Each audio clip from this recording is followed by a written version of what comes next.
Now, the NIV translates this as 3,000 chariots. And they do so because of a couple of manuscripts that have also corrected this extreme exaggeration. And these are the later, some later copies of the Septuagint and Syriac versions of the Old Testament, as noted in many of these footnotes. But if we look at all the other translations, none of the other translations saw fit to change it to 3,000. King James, 30,000. New King James, 30,000. The English, 30,000. NASB, 30,000. RSV, 30,000. ASV, 30,000. Young's Literal, 30,000. Darby, 30,000. All of the oldest and best manuscripts have 30,000. 99% of the manuscripts have 30,000. Only a few late manuscripts have 3,000. And so the NIV sees that crack in the door, and they choose to say, well, let's just go with that, instead of the oldest and best and majority of the manuscripts. So they changed it to 3,000. Poof! Another error, wiped from the Word of God. Let's look at another one. Jonah 3, verse 3. So Jonah arose and went unto Nineveh, according to the word of the Lord. Now Nineveh was an exceeding great city of 3 days' journey. In other words, Nineveh was so large that it took 3 days to walk across it. Now, obviously, if you think about that, you can tell in this modern day and age that that's an extreme exaggeration, because someone in the old days could easily walk 20 miles in a day, which could make Nineveh 60 miles across. I mean, that's larger than LA. So we have more exaggeration. All throughout the Bible, it's just one after another, exaggeration. And it's certainly convenient to exaggerate the size of your enemy if you're later going to write that God defeats them. Makes you look a little more powerful, doesn't it?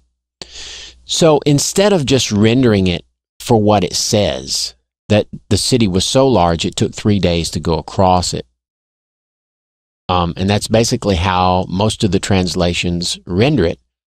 Although there is a footnote in the New King James, exact meaning unknown.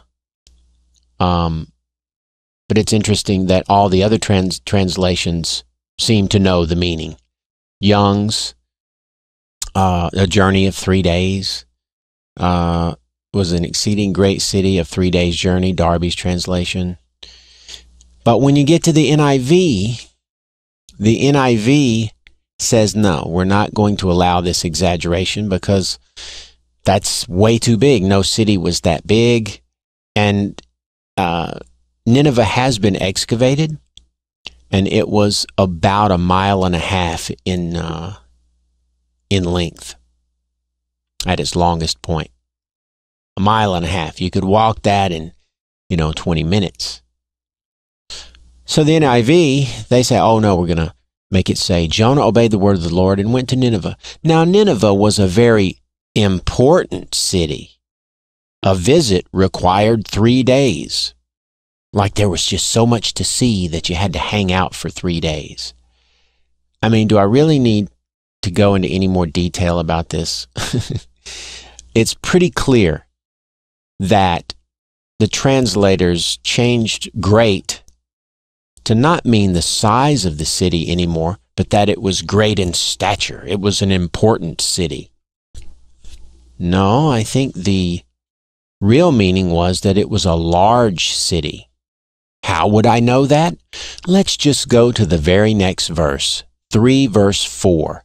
And Jonah began to enter into the city a day's journey. Wait a minute. If the city was just small and it was an important city, how could he walk for a whole day into the city. So we have the Bible telling us that it was a great city, and he walked into the city a full day's journey. And yet it tells us in the previous verse that it was a 3 days journey across. So he got 1/3 of the way into the city. It's pretty clear to me. So NIV, no, we can't have a city that big because it's actually not going to reflect reality, especially with the archaeological excavations that have been done. So let's just change it. Let's just make it say it was an important city. That's pretty sweet. Well, let's look at another one. Now let me show you another deliberate mistranslation. You've got 2 different passages from 2 different books saying 2 different things when they should be saying the same thing. 2 Samuel records a story where David is given a choice of his punishment. And this same story is recorded in 1 Chronicles 21. But the verses in question, 24:13 of 2 Samuel and 1 Chronicles 21:12.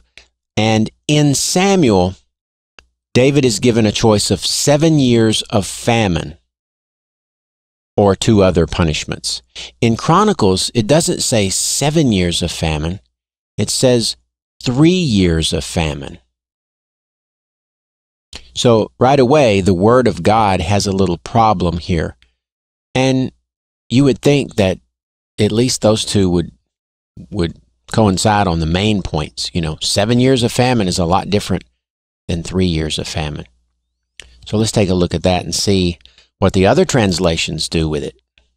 King James, 7 years. New King James, 7 years. Although they do make a note that the Septuagint has 3, but the Septuagint is a Greek translation of the Hebrew, hundreds of years more recent. It's not older, it's not the best text, but it's obviously been corrected, just like the NIV is trying to do. But for 99% of all the other manuscripts, it's 7. Okay? Now, if we come down to the other versions, we can see a similar thing. Just because there's 1 variance in the Septuagint, that opens up a crack for them to put, I'm going to put 3 here. Okay? So the ESV does put a 3. RSV does put a 3. Young's Literal Translation, 7. Darby, 7. So there's a little bit of disagreement here among the translations. But again, the 3 or the 7, which would you put? If the Hebrew manuscripts said 7, but a manuscript hundreds of years later said 3, which would you choose? I would choose 7. So here again, the NIV, because someone later corrected the problem, the NIV chose to just go with that instead of translating the Hebrew text as they were. So here's another one where there's a crack in the door and they went for it.